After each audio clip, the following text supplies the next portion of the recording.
Hello, podcast listeners. You are now listening to the Coffee, Health, and Science Podcast. I'm your host, Jordan River, and I want to thank you for tuning in today. Before we get started, please share the Coffee, Health, and Science Podcast with a friend. We always appreciate you spreading the show. It helps us grow. Give us a good rating and review. It's also very, very helpful for us. So excited to have Seed to Cup coffee expert, Ildi Revi, back on the line today. How are you doing, dear Ildi? Hi, Jordan. It's really good to be back. Gosh, it feels like it's been a while, hey? I know, right? We've talked a lot, but I realize we're just having you back on the show the first time since the wonderful Colombia trip that we all took together. Oh, my goodness. Wasn't that magical, Jordan? It was just one of life's pinnacle experiences. So great. I absolutely agree. And the listeners will remember we already did a few episodes on this podcast about being in a coffee shop and being on the farm. One thing we didn't cover, though, and kind of tying into today's episode, which is about cupping coffee, we also went to Ally Coffee and did that incredible cupping. What do you call that? A challenge? A session? What do you call that? No, just a cupping session. Yeah. Oh my gosh, Ildi, that was mind blowing for me. And I'll tell you, doing this podcast and doing other podcasts, I really have gone far into the world of, the science behind coffee and coffee and health and things like that. But cupping, I didn't know the intricacies. I didn't know the vast complexities, and it just totally blew my mind wide open. And I felt honored to watch you and Elena and a couple of these other individuals who are so talented go and do their thing cupping. I felt like I was amongst giants. You know what I mean? Oh, well, I wouldn't go that far. It's really funny because tasting is just so natural. Like everybody eats all the time and tastes things and judges things. That's good, that's bad, or too salty or too sweet. Right. So it's like as natural as people read a book and they're like, oh, I read lots of novels. I can write a novel. Or, oh, I've been to school, for X number of years. I can teach. I eat all the time. I can cup, but 100%. Just like anything, it's actually a skill that you have to really drill down and be really uncomfortable for honestly for years until you can just sort of catch your rhythm and then it makes sense. That makes me feel better because, it was interesting watching all of your reactions and how you had all these terms lined up. I feel like I was trying these different coffees and they were all so different and so delicious, but my reaction would just be like, wow, or whoa, which is not very helpful when you're trying to discern flavor. But you would you knew what to look for. The thing about cupping is that it like taste and smell and eating and drinking a cup of coffee, it's a really integrated experience. And what cupping does is something really unnatural. You have to divide what you're tasting and smelling like mentally into different categories and like deconstruct the experience, which is not how our brains are meant to work. Our brains are machines for integrating experience, because by integrating experience, it helps us get through the world more safely, better, all of that. That's how our brains work. built. Yeah, totally. Yeah, exactly. So it's a really unnatural thing. That's so fascinating. But I'll tell you what surprises me is you weren't even. So just right off the bat, when I was, standing in this room and you had 24 different types of coffee or whatever it was, I'm surprised that the cuppers, you didn't brew the coffee. You just poured hot water over ground beans and let it sit. I don't know why that was so surprising to me, but it was. Well, that is a way of brewing. So don't mean to correct you, but no, please. That's what you're here for. It is. But you know what I mean? You didn't make it in a machine or a Chemex or something like that. Right. So what's really interesting is you bring up a point that is like a really critical thing with cupping, is that there's coffee tasting and there's coffee cupping. And they're actually different things. And cupping in a lot of like the old world, the old school, like you go to cupping labs in Kenya or Indonesia or Zimbabwe or any of those places, and they call it liquoring, which is actually like an old school term for cupping, and it's actually a bit more precise. But cupping is exactly what you said. The the beans are weighed individually as whole bean into a specific number of cups, and there are different cupping methods for different grades of coffee. But their weight is whole bean into, well, what we were doing is the 5-cup method. And then you grind each cup on its own. And that way you've isolated specific beans in a cup, because what we're doing with cupping is we're looking for defects. When it comes to cupping for green coffee quality, which is what we were doing in the Ally office. Ally is a green coffee importer, and they, get hundreds of coffee samples from Colombian farmers, It was so and cool. they have to roast them equally, and then they want to treat everyone equally, so that the only variable that changes is the coffee, is the green coffee that's in the cup. But we weigh it as whole bean because there are defects that are actually can be taste defects. If there's, a musty bean, or there are defects. One is called phenol. It's almost a chemical, like Band-Aid type, A sterile alcohol-y. taste.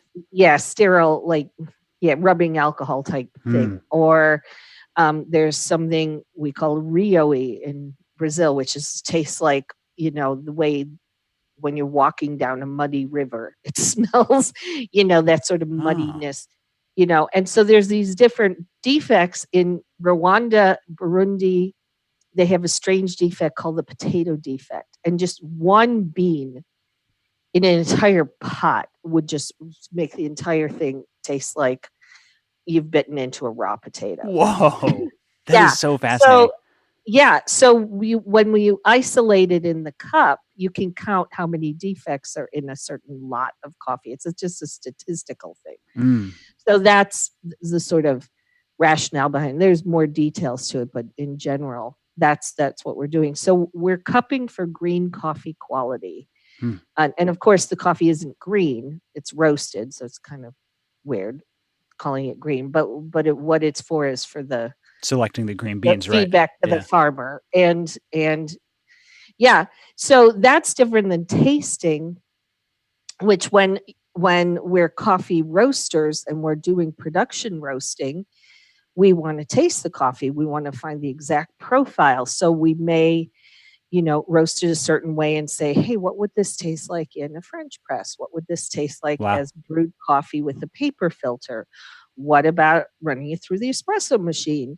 Oh, if we use this coffee for espresso, we should go 3 degrees this direction. But if we use it, as a drip brewer in that big batch 5-liter brewer, we should do it a little bit lighter. That's so wild. The exact same coffee. Yeah. So different coffees taste different, brewed different ways. So for that, we do coffee tasting.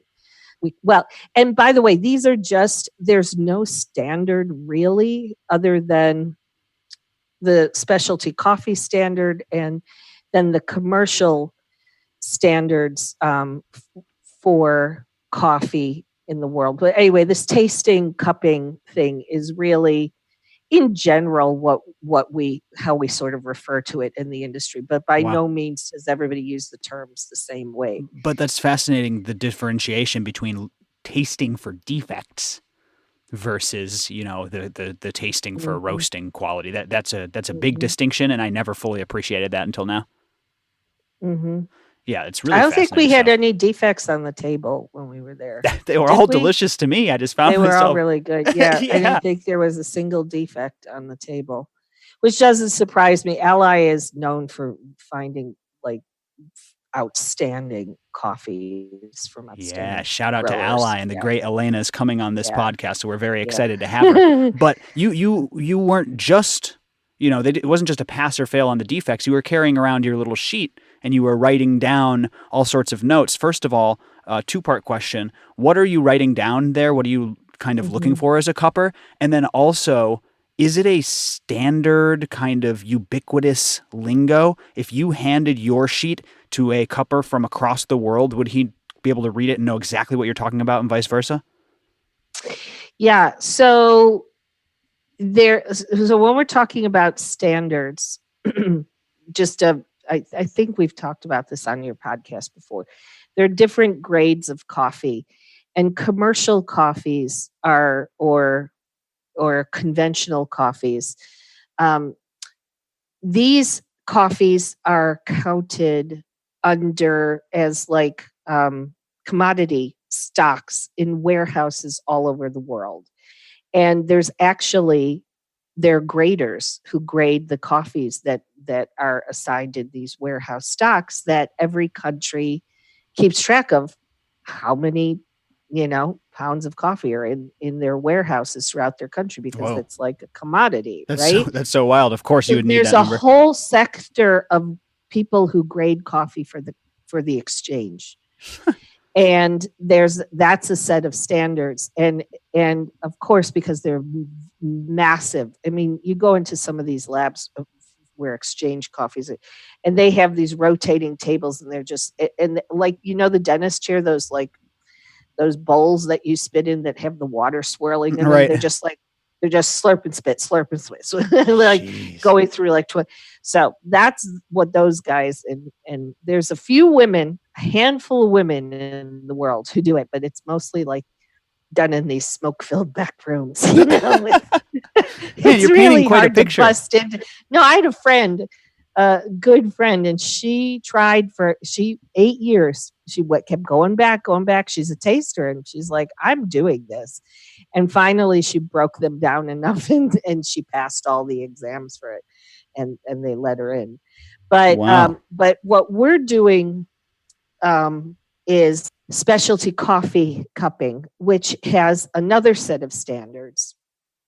And this method of cupping has been adopted by a lot of people throughout the world. And it started off, and it's really interesting because coffee cupping for green quality, that's a specialty, was started by a man named Ted Lingle back in the 1990s. He started thinking about, wow, there's all these coffees out in the world, and we keep telling farmers, well, they're not specialty. And the farmer would say, well, what is specialty? How do I get there? And so Ted was like, well, yeah, good question. So he went to, I think it was Ithaca, New York. It's Cornell University. Mm-hmm. I'm almost sure it was Cornell. And he worked with a sensory scientist there, and they came up with a cupping form, and they tested it, and they tried it again. And he's the one who founded the first cupping form. And then it had a few different iterations before it landed on where we have it now. And it's pretty much the same form that's been used now since like 2004. Wow. So yeah, so for a good while. And so then once they got the form, he wrote a book to match the form so that people would know how to use the form. And then he and a bunch of industry people in early 2000 got together and said, let's start, training people on this so that they can go out to the producers and talk to them and say, here, this is how we're evaluating your coffee. We roast it, and then they created a standard for roasting. Certifying people? Exactly, because Wow. remember, the only variable we want to change is the coffee. Yes. So it has to be roasted the same. You have to use the same quality water. You have to use the same grind for the coffee. It doesn't matter if you're cupping in Thailand or if you're cupping in Texas. You're going to use the exact same right. roast level, grind level, water quality, ratio of water to coffee in the cup. You steep it for the same amount of time. You stir it the same way. You evaluate everything the exact same way. Has to be controlled. So that yeah. What your question was, do people score it the same, so that two cuppers on opposite sides of the world don't even have to speak to each other? They come back and one of them says, I got an 82.5 for this coffee. And the other comes back and says, well, I had an 83.25. That's actually only 0.75 difference. So that's pretty calibrated. And in your experience, is it pretty much like that? I mean, that's what it seemed to me like. Everyone in that room had pretty similar opinions on which ones were weaker and which ones were stronger. You know what's funny is Elena and I were only 0.75 apart on and that was our widest score apart. And there were like, I think 4 of the coffees we scored exact same score on. So but this is going back to Ted Lingle and his early gang of cuppers. They created a institute called the Coffee Quality Institute. And the first thing they did is sent people out to train. And then more people wanted to learn this train, because once you send out people to the farms, you have to train the cuppers on the farm so that the people who are getting the coffee on the farm are using the same standard and system that the people who are in New York or Chicago or whatever who are going to buy the coffee are using. So they started training these armies of people. It's now a pretty well adapted system. They've trained, I think, latest count, probably like 8,000 people around the world. And there are instructors, and it's called the Q program. And they started with the Q Arabica cupping program, and then they started a Q Robusta cupping program. So not only do the cuppers have to be trained, but the teachers have to be trained. So I'm one of the Q Arabica instructors in the world. I think Whoa, nice. 51 of us or something in the world who are Q Arabica instructors. And so we follow the rules and we drill the rules, and then there's a 19 tests that people have to pass in order to become a Q grader, which is to say you use this system correctly. And one of the things is there are 4 cupping tables that the candidate has to pass, and each cupping table has 6 coffees on it, and they divide the tables, by region, or one of the tables is called the naturals table, and those naturals could be from anywhere in the world. And so then we plug every single score, and then the cupping form that is used, the specialty coffee cupping form, has 10 categories on it. It's got fragrance, which is the dry smell of the coffee when it's ground. My favorite. Aroma is when it's wet. Yeah, fragrance and aroma are great. I get so much out of the coffee with that. But a lot of people, it's so interesting. The more I teach people, the more, I test people. It's very interesting how differently people approach coffee, but also how people's capacity is different. We all know there are super tasters in the world, right? People who have literally more taste buds on their tongues. Little kids are super tasters. That's why they don't like broccoli and bitter foods, right, because their little tongues are just like too sensitive to it, right? But there are super tasters, and oddly, those super tasters don't always make the best cuppers because coffee's too bitter for them. All right, they're just like, yeah. So, and then there are undertasters. About 25% of the population doesn't have enough taste buds. And then there are people who have anosmia, which is like they're not able to smell, or there's like the early version of Zicam. I don't know if you remember it, if you're old enough to remember. It was like these swabs that you would put on the edge of your nose, this liquid. Right. And the early iteration of it made people like not be able to smell, and like COVID now, some people can't smell, right? That's right. And that'll definitely mess up your ability to taste. Yeah, there's capacity, and then there's all the psychological. Just with any sensory tasting program, there's all the psychological stuff that's attached to it.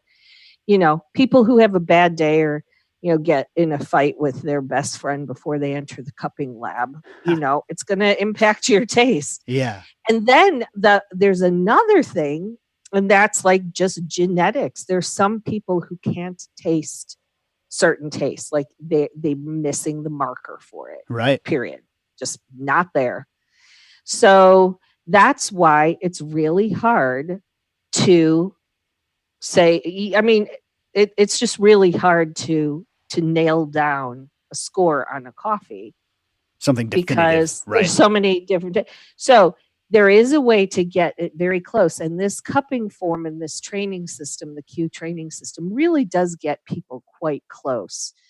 Um, and if you took all the calibrated Q graders in the world, and calibrated means every 3 years after you pass the test, you have to retake the test and make sure that you're still able to taste, Mm. right? So if you don't calibrate after 3 years, you lose your quote That's unquote crazy. license to be a Q grader, Wow. right? Well, the instructors, we have to calibrate at first every year and then every 2 years so that we're completely on spot. And we have a smaller difference from, and there are about 4 or 5 like people in the world who all of us calibrate to. Man. And so we go in there, and when we do this exam, we have to like score within, a range of all the other instructors and so on. But we can get down to it. So let's say you had an amazing Colombian coffee that has these great flavor notes and so on. Let's say I score it for fragrance. I scored an 8.5 on the cupping form, which we can talk about points.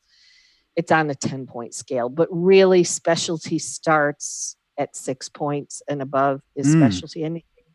Anything below 6 shouldn't even be on a specialty table.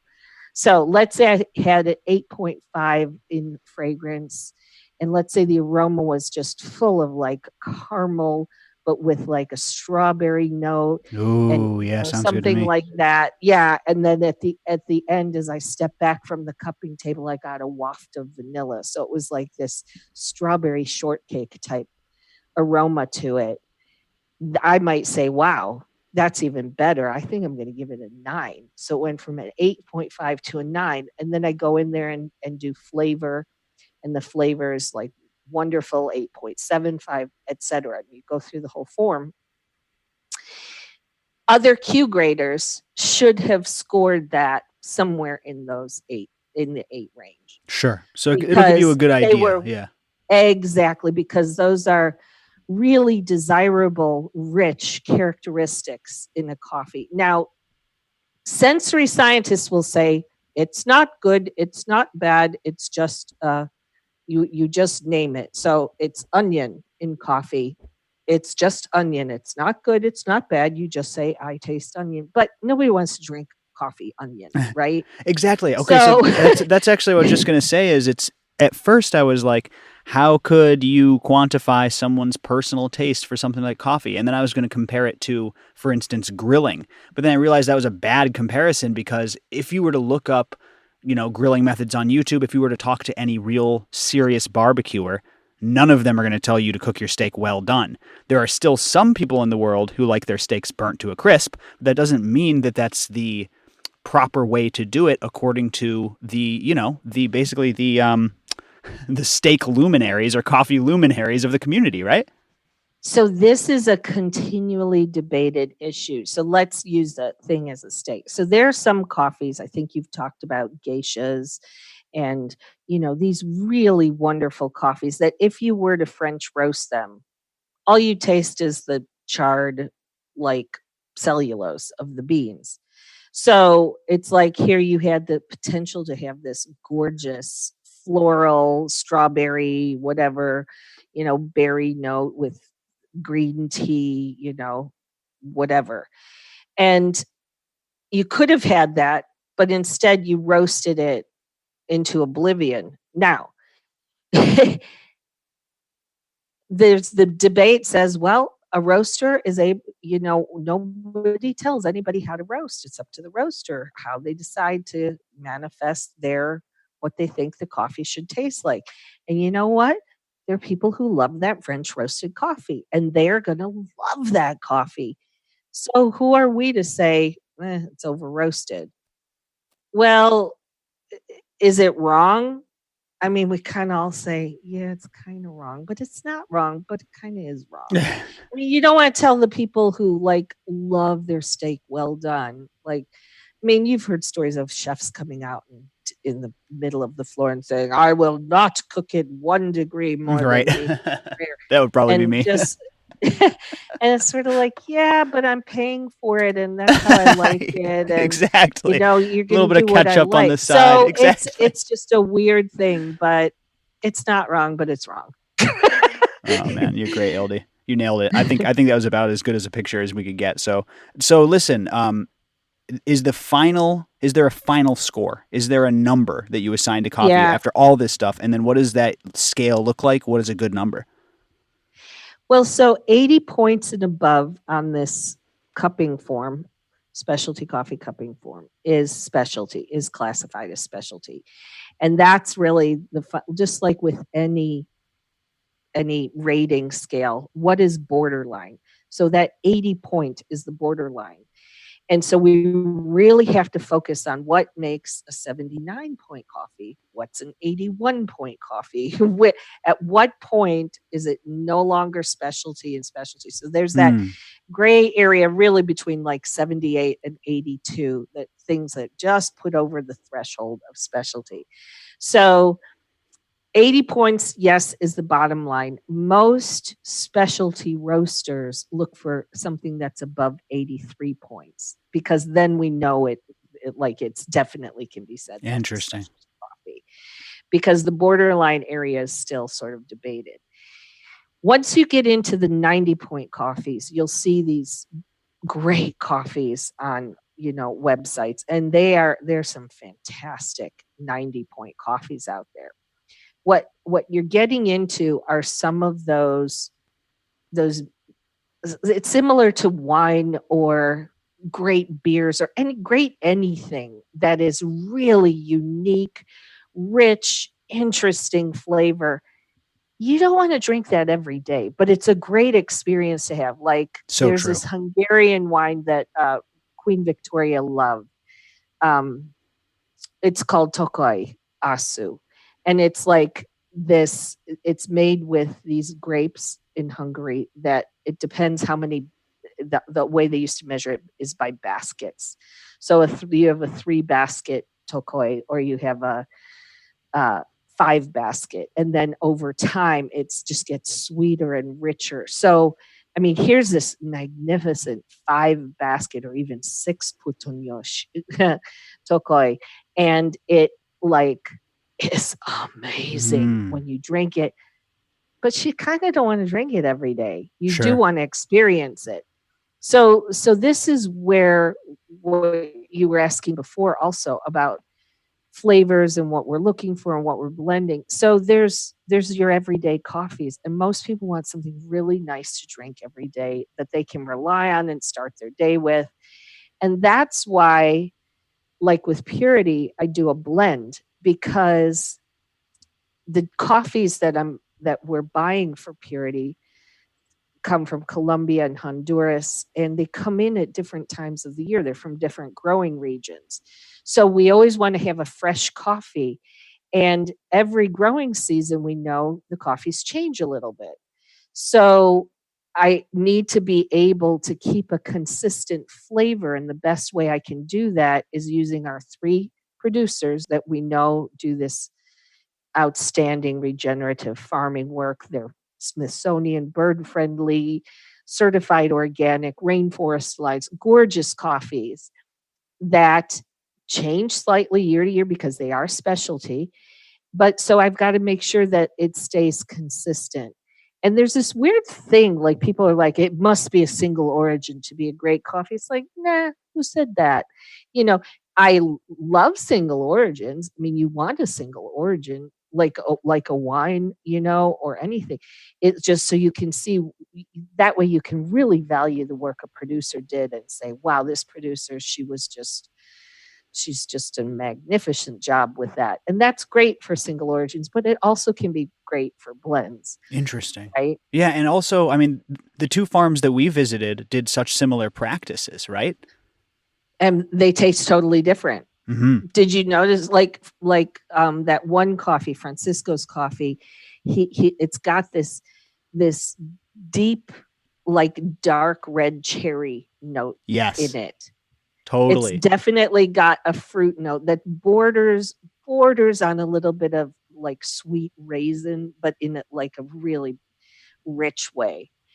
And Oscar's coffee is this wonderful citric, like blood orange type acidity to it that Francisco's coffee doesn't have. They're both Colombian coffees grown in different regions, way different rainfall, Oh, that's true. Yeah.